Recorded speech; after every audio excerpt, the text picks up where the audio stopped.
fait 3 ans que je suis députée, 3 ans que j'entends les mêmes discours, que j'entends les mêmes constats, que j'entends les mêmes responsables politiques nous dire on va agir, on va agir, on va agir. Vous n'agissez pas, vous ne faites rien, pendant ce temps-là, des enfants meurent. Des enfants meurent qui sont placés sous notre surveillance, sous notre protection. Il y a des enfants qui patientent parce qu'ils n'ont pas de placement, et qui meurent aussi parce qu'ils patientent et qu'ils n'ont pas de placement.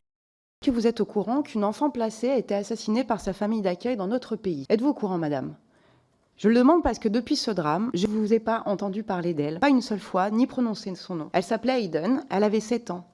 Et elle est morte dans des conditions d'une violence inouïe, en état de dénutrition très avancé, le corps couvert de coups et une partie de son oreille manquante. Je suis désolée de parler crûment, mais c'est la situation de cette petite fille. Madame, expliquez-moi dans quelle société vivons-nous pour que la haute commissaire à l'enfance que vous êtes n'ait pas un mot quand une enfant placée se fait massacrer dans notre pays. Expliquez-moi dans quelle société nous vivons pour que madame la ministre Vautrin, en charge également de l'enfance, n'ait pas non plus un seul mot pour cet enfant. Alors ce qui est bien, c'est qu'en suivant vos comptes Twitter, on a pu apprendre que le PSG avait gagné, mais pas qu'une enfant placée, sous notre responsabilité, était décédée sous les coups de sa famille d'accueil. Et je suis extrêmement en colère. Extrêmement en colère parce que c'est pas la première fois. Si vous aviez été ministre de l'Intérieur et qu'un policier avait été tué, vous seriez allé directement sur place. Si ça avait été un garde des Sceaux qui serait rendu, évidemment, si un magistrat avait été assassiné. Pourquoi il n'y a pas de réaction publique? Pourquoi la haute commissaire à l'enfance ne dit rien là-dessus? Alors vous nous parliez d'engagement complémentaire. Et moi je suis d'accord avec vous. Je suis d'accord avec vous que le mouvement de No Kids est dangereux pour nos sociétés. Mais moi je vois pas d'engagement complémentaire dans vos prises de parole. Cet enfant ne valait pas la peine de la prise de parole de la haute commissaire à l'enfance? L'urgence aujourd'hui, effectivement, c'est de protéger les enfants qui sont en danger.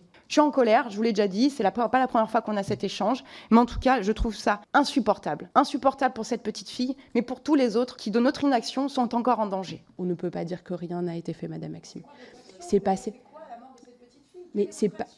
Madame Maxime, moi, pour le coup, je vous réponds, ce qui est fait et ce qui a vocation à être fait de manière systématique, c'est de travailler avec l'ADF puisqu'ils ont la compétence.